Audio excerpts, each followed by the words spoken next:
কচুয়া 1 আসন মিলন ভাইয়ের দানের শীষের সাতবাড়িয়ার প্রচারণা শুরু করতেছেন। সাতবাড়িয়ার সর্বসাধারণ দেখেন এর একাংশ এখান থেকে আজকের জনসংযোগ শুরু হবে।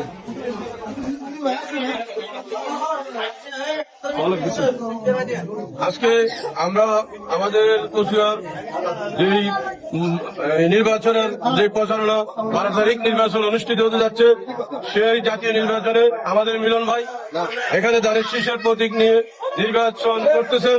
আমরা আশাবাদী ইনশাল্লাহ আমরা শতভাগ ভোট পেয়ে এই কচুয়াতে আমরা মিলন ভাইকে নির্বাচিত করতে পারবো, এই আশা আমাদের।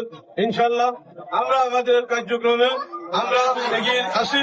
আমরা ইনশাল্লাহ আমরা সব দল থেকে আমাদের মিলন ভাই এগিয়ে আসে। ধন্যবাদ। জহির ভাই, আজকের আমাদের কার্যক্রম কি বলেন?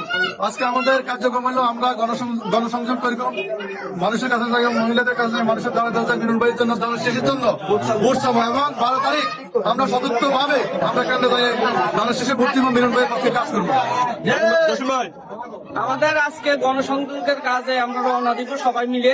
আমাদের মেইন কাজ হবে যে দানের শীষে ভোট দিলে দেশের কি লাভ হবে, মিলন ভাই ফাঁস পেলে আমাদের কচুয়ার কি উন্নয়ন হবে এবং কি ভালো হবে আমাদের এলাকার, সেই কথাগুলো আমরা মহিলাদেরকে বুঝে সুন্দরভাবে বলবো এবং ভোট চাবো। সেই উদ্দেশ্যে আমাদের আরেকটা কথা হয়েছে, আপনাদের এই সাতবাড়িয়া তো মাদক কবলিত, এই জন্য কি আপনাদের কোনো ঘটনা থাকবে? জিরো আমরা আনবো ইনশাল্লাহ মিলন ভাইয়ের নেতৃত্বে। ঠিক আছে, আদেশ সব তো ঠিক আছে, ধন্যবাদ আপনাদের এই প্রচারণা। মিলন ভাই ক্ষমতা আসলে আমরা মাদক মুক্ত করবো, এই এলাকাতে চিরতরে মাদকের বিদায় করবো। আমরা এই এলাকার মাদক আমরা ইনশাল্লাহ নির্মূল করতে পারবো বলে আমরা আশাবাদী।